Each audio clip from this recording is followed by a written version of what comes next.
When did you become interested in the peak oil? Well, for me the most important moment was the 2005 conference in Lisbon, the ASPO conference. And at this time I knew very little about oil, but I saw all these people gathering at Lisbon to talk about the subject. I went to see into it and I got really scared.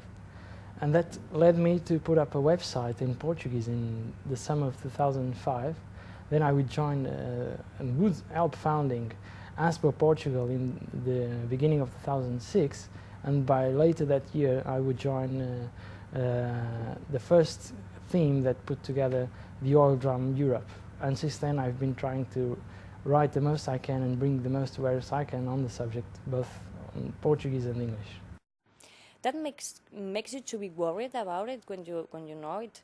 Well, when I knew about it the first time, I got a few days of huge depression like I've never been before. I was at the time, I don't know, 27, 28 years old, and I was seeing my life going up all the time, you know, having a better job, a better car, a better house, better vacations. Everything was up for me. Was that my expectation? And it ended up to be precisely the contrary. Everything would be down from then onwards. And well, that brought me to this work of bringing awareness to the general public. Which answer would you like to find in your community or your society about this problem? Okay, right now what I miss mostly is a clear answer and a clear change in the policy towards transport. We're really lacking some real action to move transport away from fossil fuels. How do you value the government's attitude on the problematics originated by the peak oil? Well, up to now they have been pretty much doing nothing on the subject. There are good symptoms right now. We see governments like in Spain or in Portugal investing in renewable energy. In Portugal right now have huge growth of renewable energy, electricity generated from renewable energy, which right now is allowing us to reduce our natural gas use in electricity generation. But as I said earlier, we need a serious program to transform our transport infrastructure to something that is not reliant on fossil fuels. How many strategic reserves with percent over the consumption do you think are necessary according to the import-export flow in case of recurrent problems like with transport?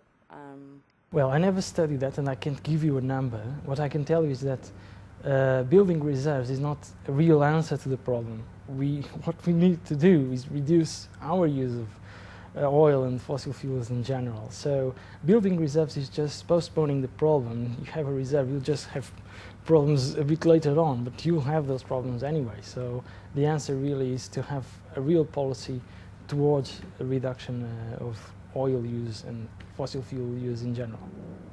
Can you tell us the most sensitive key points of the oil trade? Well, I think one of the most important issues is that right now some of the most important exporting countries are effectively very poor countries, and this can't go on for long. You know? We want these countries will eventually emerge and have their well-being growing sometime in the future. These countries, as we see by examples as Libya in the past, and like Venezuela, sometime the general way of living will have to, the living standards will have to go up in the future. But that is not compliant with the exports that we need here in the OECD. So that's why we see countries like Nigeria that are now facing incredible problems. And if you go and check the figures, you see that oil consumption per capita in Nigeria has been falling for the past 20 years or so. This can't go on. So these problems were something that would arrive one day or the other. And this is probably the most difficult thing to deal with in exporting countries at the moment.